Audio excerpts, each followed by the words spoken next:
How's it going, guys? So, today I'm going to be talking about a new project that I am working on, which is this poster board contest where you make a piece of artwork and you get it up on a billboard in the city. I've got until September 28th to make it. Today is August 18th. So, I have about a month or so in time to make this thing. And in the process, I'd like to take you guys on this journey to see maybe if I can get this artwork that I'm making to be on a billboard somewhere. If not, then it's a cool experience either way. So, in the process of doing this, I have to uh, go along with the guidelines of doing this poster project, which is it needs to be a certain size. It's going to be presented on a piece of, I believe, black mat board, and I'm going to make it more than likely out of gouache paint, since I think paper would work very well in this process. So, yeah, this is going to be interesting. And this will be part one of the process that I go through to make this.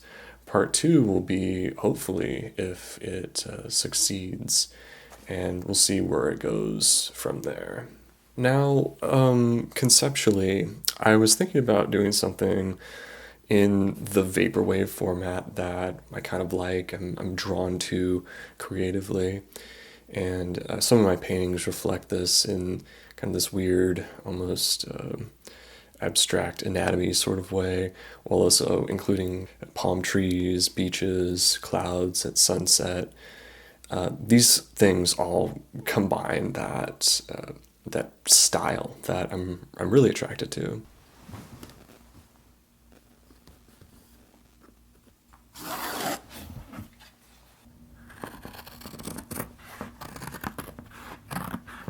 The setup is pretty easy since the paper was big enough to paint a detailed face on, and I didn't have to stress out about believability in a tiny area.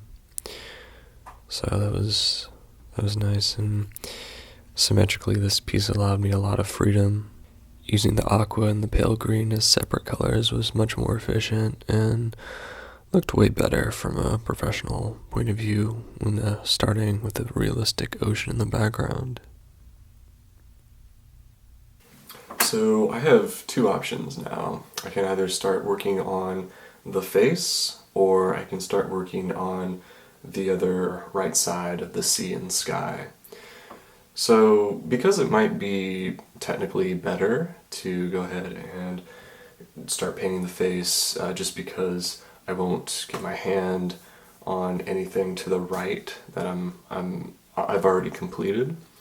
Um, I'd rather start on the sea and sky over to the right first, just because I want to keep that consistency of kind of being done with it, and have the painting really pop out when I finish it with the head. So, as far as it goes, I think the way to prevent any sort of contamination from having my hand placed on an already done portion of this painting is to go ahead and put a piece of paper over this when it's done, and that way I won't mess it up while I'm still working on it.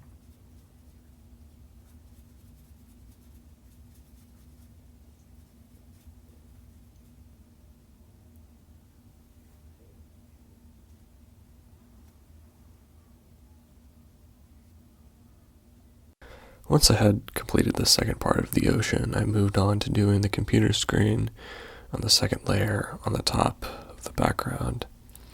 This color is Naples yellow and complements the piece well without actually having to look down in the frame.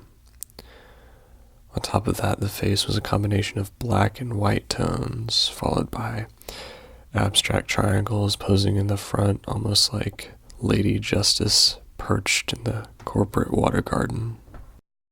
So, as I'm making this little sunset within this triangle, I've learned and kind of taught myself over the course of this painting that adding little increments of another color as you're blending on the paper, adding color on the palette first, is actually much more efficient than going in and using water or a dry brush to blend the paints as they are, because that could eat up the paint and mess up your paper. So that knowledge of putting one color down and then taking another color and mixing it on the palette and then putting another layer on to give that gradient is very efficient and much better than doing it manually on the paper itself.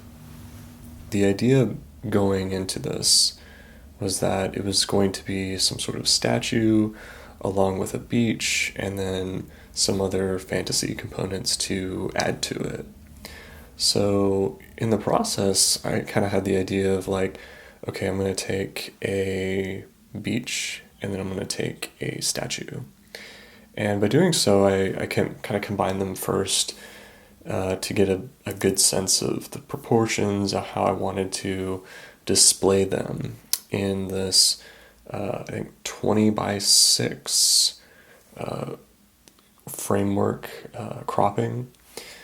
So by doing that, I kind of put myself in a position where I needed to infuse other elements to balance out the negative space.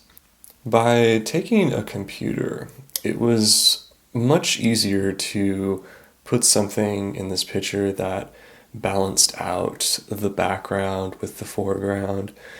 And by giving it this color differentiation of a more natural sand-like color, I think it does a much better job of giving the viewer something to kind of like put themselves around rather than just some statue on a beach with no real context. The final aspect of this piece that really needed to be fleshed out was sort of the abstract surrealist element that I think does a really when you incorporate it into something like this, it adds a lot more to it than just some random things placed around and just kind of implying that it's gonna breathe this aesthetic idea naturally. And to some degree, I would agree with that, where it's just those minimal concepts, just those things as they are. But I think giving it these abstract shapes, like doing something a little more magical or fantasy-like, does actually a much better job of giving the viewer something that is kind of unique, and it's unique to me. The usage of like these isosceles triangles, for example. And by doing so, it kind of puts you in this world that's it's real, but it's not real enough because there are these strange objects that are floating around the head. So that idea I think is powerful. So that's pretty much it. I think in terms of making this for a billboard was a really interesting experience. And if it does get on a sign somewhere, I will be making a video to elaborate more on that spectrum, and hopefully that happens. I had a great time making this, and above all, I think making this kind of work, just testing out new ideas is always super important, and I think for this, it really helps to make a better sense of what you're good at through the process of what other people might be asking of you, to kind of fit in their format of what they want sometimes, which you can learn better about yourself that way. So, but anyways, thank you guys for watching, and I'll see you later.